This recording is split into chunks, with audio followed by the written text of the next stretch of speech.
Bienvenido a esta plataforma bíblica. Dios lo bendiga a todos ustedes que me están viendo en las redes y bienvenido a esta plataforma y que Dios lo prosiga bendiciendo. Hoy estaremos hablando acerca de un tema sumamente interesante que hace días que estamos desarrollando acerca de crecimiento y madurez.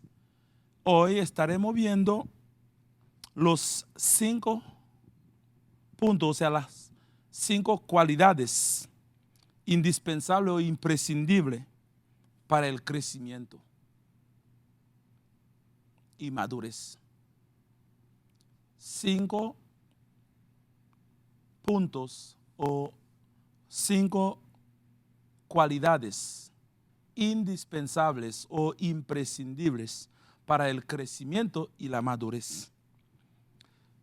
Y una de las cosas es, tenemos que entender que realmente la madurez es el propósito de Dios. Dios nos obligó a crecer y a madurar. Y ahora la pregunta es, ¿cómo crecer, cómo madurar? ¿Qué necesito para madurar? Pero hoy en día los agricultores utilizan un tipo de gases para madurar a los frutos. Por ejemplo, los guineos. Otros países los dicen bananos. Le echan en un almacén un montón de guineos y le echan unos gases y lo encierran y al día siguiente se maduran. Pero estamos hablando de frutos naturales. Nosotros como seres humanos, ¿cómo podemos llegar a este nivel de madurez? O sea, ¿cómo podemos madurar? Hay 5 elementos sumamente importantes que vamos a estar desarrollando que tienen que ver con cualidades que uno necesita para madurar y crecer. Y la primera cualidad es ser enseñable. Y el problema hoy en día del ser humano, que muchas veces no queremos aprender. Estamos haciendo las cosas a nuestra manera. Y déjeme decirle con todo respeto y honestidad, no es a su manera, no es a mi manera, es a la manera de Dios. Porque Dios es el dueño de todo, dueño del universo. Yo entiendo que yo me pertenezco a Dios y Dios es exclusivo. Él quiere todo para Él. Y cuando nosotros nos damos de cuenta, es todo por Él y para Él. Y ser enseñable significa tenemos que ser dispuestos y disponibles para aprender. Pero para que seamos enseñables requiere 2 elementos, 2 componentes sumamente importantes, que es la humildad. Sin humildad no podemos aprender. La humildad nos conlleva a entender que nosotros no sabemos nada, absolutamente nada. Y tener la actitud de un novato.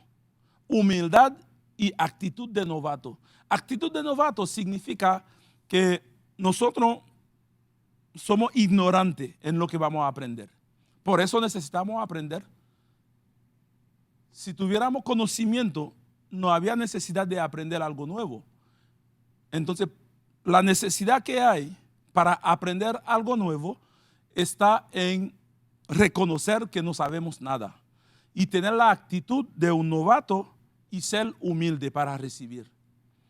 Y hay personas que no entiendan que pueden recibir de otro, quizá por su estatus, por su conocimiento, pero todos los días estamos aprendiendo y tenemos que ser enseñables. Si usted quiere crecer, si quiere madurar, tiene que ser primero enseñable. Enseñable significa estar dispuesto y disponible para aprender.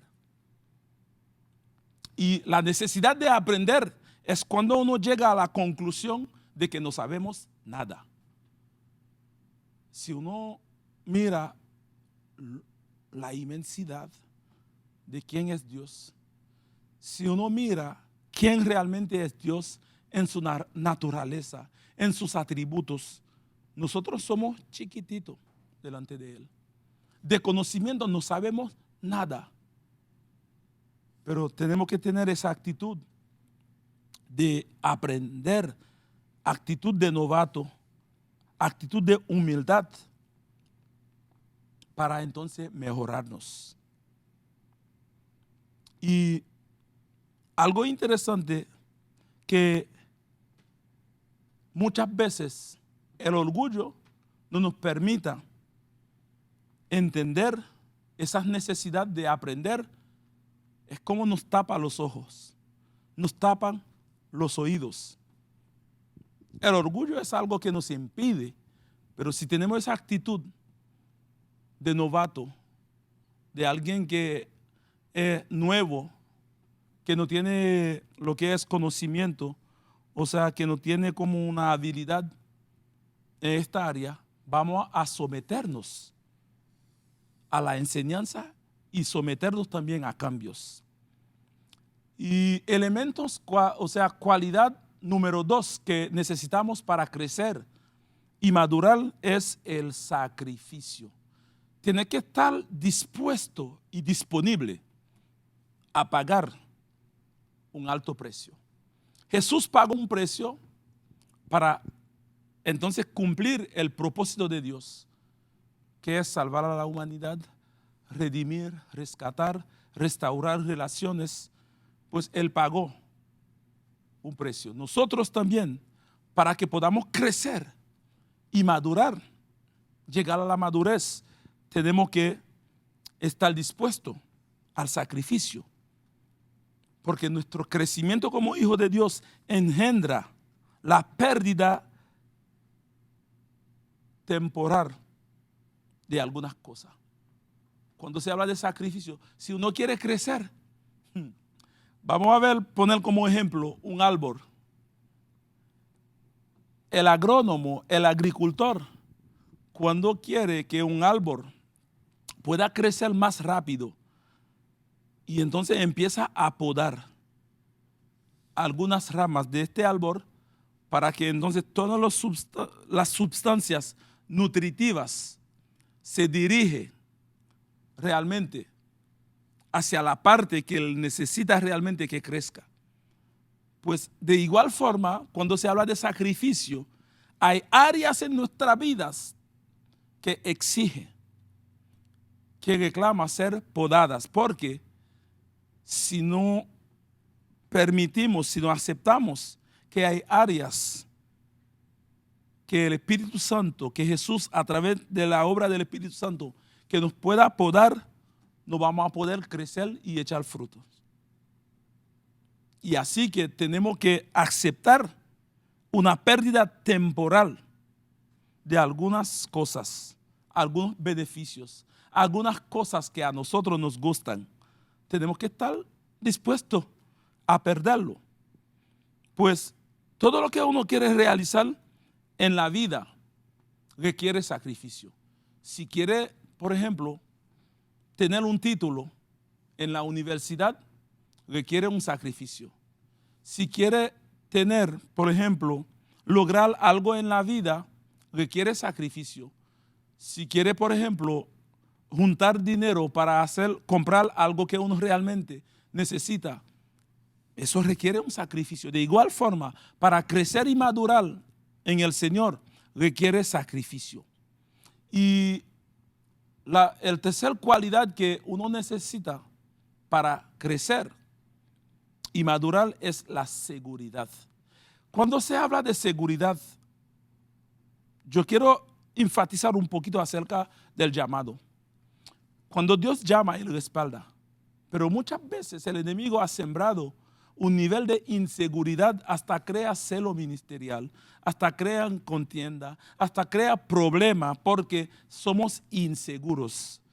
Y cuando ya estamos seguros de nuestro llamado, pase lo que pase, el enemigo puede tirar el bombazo, no nos va a sacar de carrera porque sabemos realmente que Él, aquel que nos llamó, no nos va a dejar en el camino. Y tampoco nos va a ver conflicto. O sea, cuando se habla de conflicto no va a haber competencia, más bien va a haber colaboración.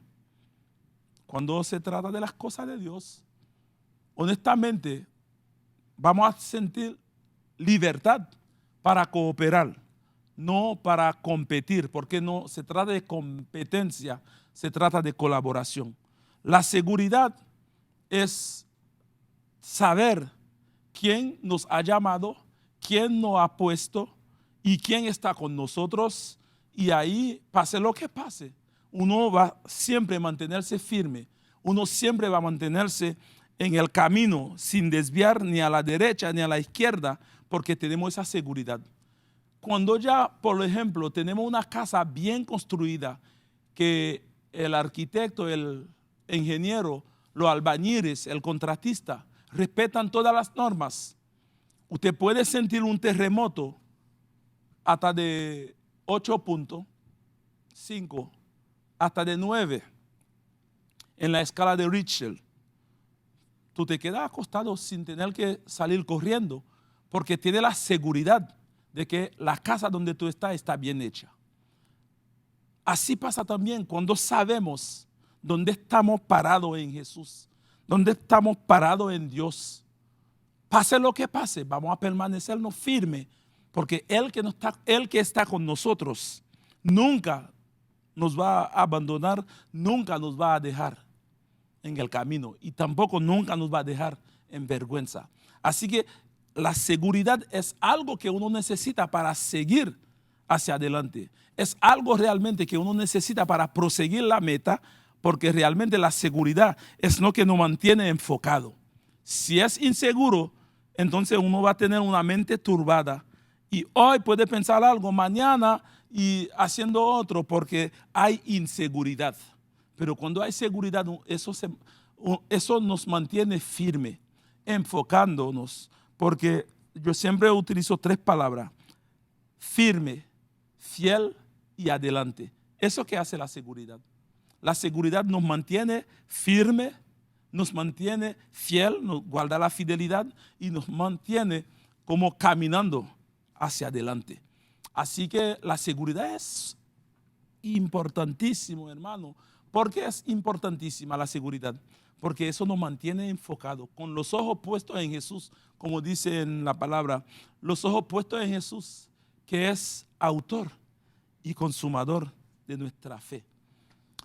Si nosotros leamos el Salmo 1, del 1 al 3, es un salmo que habla de relación, pero no solamente de relación, pero hay un secreto en el verso 3, pero vamos a leer desde el 1 hasta el 3. Dice: bienaventurado el varón que no anduvo en consejo de malos, ni estuvo en camino de pecadores, ni en silla de escarnecedores se ha sentado, sino que en la ley de Jehová está su delicia. Cuando se habla de ley, es otra forma de llamar la palabra de Dios, porque dice: la ley de Jehová es justa, es perfecta.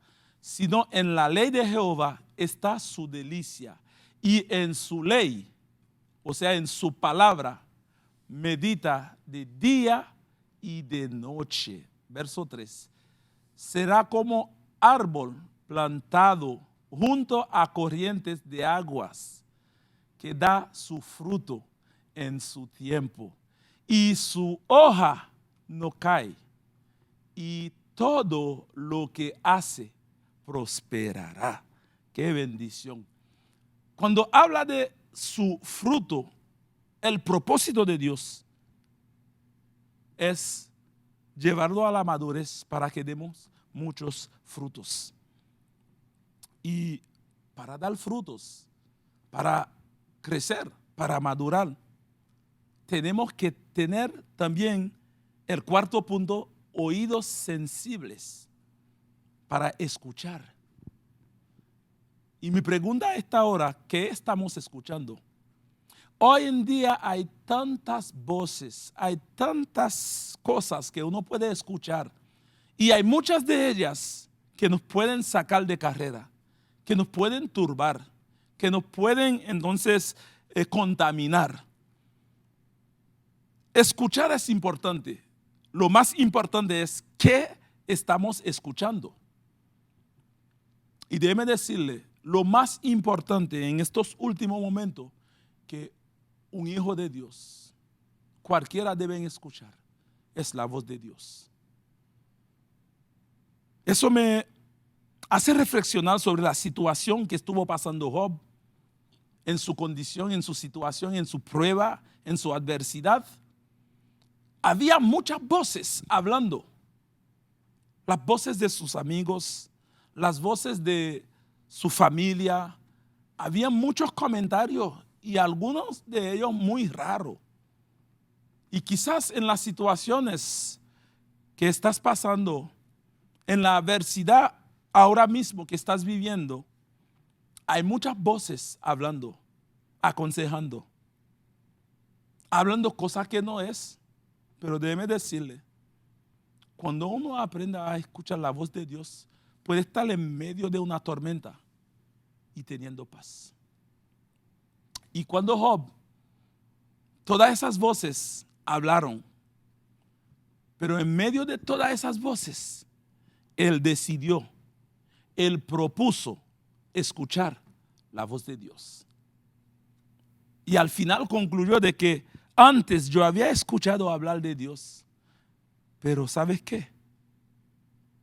En mi prueba, en mi adversidad, en mi situación, no solamente he escuchado hablar de Él, yo lo he visto, yo lo vi. Eso significa cuando uno escucha la voz de Dios, te da dirección, te ubica. Es como para mí, en medio de situaciones, escuchando la voz de Dios es como un GPS, como lo decimos. Eso te indica qué hacer, cuándo hacerlo y cómo hacerlo. Pues hay un secreto, hay un gran reto para escuchar la voz de Dios.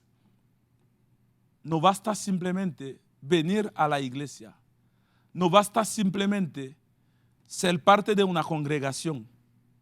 Para poder escuchar la voz de Dios requiere lo que se llama relación con Dios. Si no hay relación, no va a poder jamás familiarizarse con la voz de Él. Elí y Samuel en el templo. Samuel había escuchado una voz, pero como él no tenía esa relación tan cerca en estos momentos, y de momento se fue donde Elí para decir que usted me llamó, y volvió. Cuando Elí entendió lo que había pasado, Elí le dijo, cuando usted escucha esa voz, tú vas a contestar así: he aquí tu siervo, háblame, Señor. Y eso significa para mí sumamente interesante este pasaje, o sea, este texto.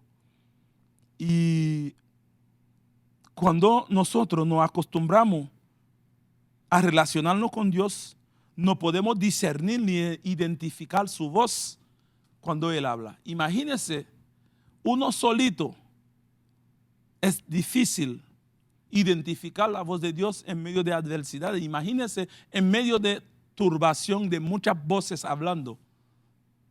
Lo más importante para uno identificar, escuchar la voz de Dios cuando Él habla, es tener relación con Él, es relacionarnos con Él. En la distancia, por ejemplo, si yo estoy en la distancia y alguien me llama, la única forma de yo identificar a esa persona es porque anteriormente yo he tenido una relación con esta persona. Pues si no has tenido ninguna relación y acaso te llama una compañía, y si no tiene ninguna relación con los empleados, te va a preguntar, ¿con quién hablo? ¿Quién es? Porque no hay relación. Pero cuando se trata de relación, en caso de que le llama a uno su esposa o su esposo, de momento, sin conocer, puede utilizar otro número. Al escuchar la voz de inmediato, se puede identificar la voz porque hay una relación. Es decir, que hay una costumbre. Tenemos que acostumbrarnos a relacionarnos con Dios para identificar y reconocer su voz cuando Él habla. ¿Y cuál es la mejor manera de identificar la voz de Dios? Muchas veces pensamos que la identificación es por el timbre o por el sonido. No. Y cuando se compara lo que Dios está diciendo con la palabra, uno puede entender y saber que es Dios. Quizás Dios habla de distintas maneras. Si usted se fija en el Antiguo Testamento, Dios hablaba a través de los profetas. Él hablaba a través de teofanías. Él hablaba a través de los sueños y las visiones. Y Él hablaba a través de señales. Hay diferentes maneras como Dios puede hablar. Y hoy en día Él sigue hablando. Pero la única diferencia es cuando Dios habla, la forma de nosotros identificar es comparar a través de la palabra. Por eso leímos anteriormente el Salmo 1 al 3, que nos habla de cómo podemos mantener esa relación. Tenemos que tener meditación, hay que meditar en el verso 2. Dice, bienaventurado es sino que en la ley de Jehová está su delicia, y en su ley medita de día y de noche. Cuando uno llega a ese nivel de meditación, uno conoce realmente cuando Dios habla o no, porque siempre se va a comparar lo que uno escucha con lo que dice la palabra, a ver si concuerdan. Si no hay cohesión, si no hay entonces esa armonía entre lo que uno escucha y lo que dice la palabra de Dios, ahí sí hay problema. Tenemos que acostumbrarnos a identificar, a escuchar la voz de Dios. Es decir, que el cuarto punto para uno crecer y madurar es escuchar o saber escuchar. Y primero es ser enseñable, segundo es el sacrificio listo para pagar el precio, tercero la seguridad y cuarta cualidad es escuchar o saber escuchar. Y después de escuchar, ¿qué vamos a hacer? Tenemos que accionar. Poner en práctica lo que hemos escuchado. Abraham escuchó la voz de Dios. Cuando él escuchó la voz de Dios, él no se fue a acostarse. Él no se fue a sentarse. Él actuó. Salió de su tierra, de su parentela, para ir al destino que Dios le iba a mostrar. Y el problema es que muchas veces escuchamos la voz de Dios, sabemos que es Dios hablándonos y no queremos accionar. Nos quedamos en el sillón sentados, hablando en un ámbito espiritual, sentados y sin hacer nada. Y cuando Dios habla, Él quiere que nosotros tomemos acción. Él quiere que nosotros accionemos. Es decir, que Dios no solamente habla para hablar, Él habla para que nosotros podamos actuar. Así que si estamos hablando de esas 5 cualidades, son importantes para nosotros poder crecer y madurar. Y el Salmo 1:3 para mí es una joya. Porque habla de relación, no simplemente interpersonal, pero de nuestra relación con Dios. Y si queremos prosperar en todo, si queremos entonces dar frutos, tenemos que meditar en la palabra. Tenemos que entonces estar metidos, ocupados en la palabra día y noche para que podamos dar frutos. No solamente hojas, pero dar frutos. Tenemos que ser enseñables. Tenemos que ser dispuesto y disponible al sacrificio. Tenemos que tener la seguridad. Tenemos que ya estar listo para escuchar la voz de Dios. No la voz de lo que dicen por ahí, no la voz de aquellos que están por allá, no lo que se dice en la noticia, más bien la voz de Dios. Y quinto, tenemos que tomar acción, tenemos que accionar, tenemos que poner en práctica lo que Dios dice. Así que va a ser de mucha bendición si queremos crecer, si queremos madurar, tenemos que trabajar esas 5 cualidades y usted verá grandes diferencias en su vida, en su familia, en su comunidad, en su iglesia. Así que usted va a ser de mucha bendición para los demás. Que Dios lo bendiga y que Dios lo siga usando y bendiciendo y ministrando a su corazón a través de esta palabra en las naciones. Bendiciones.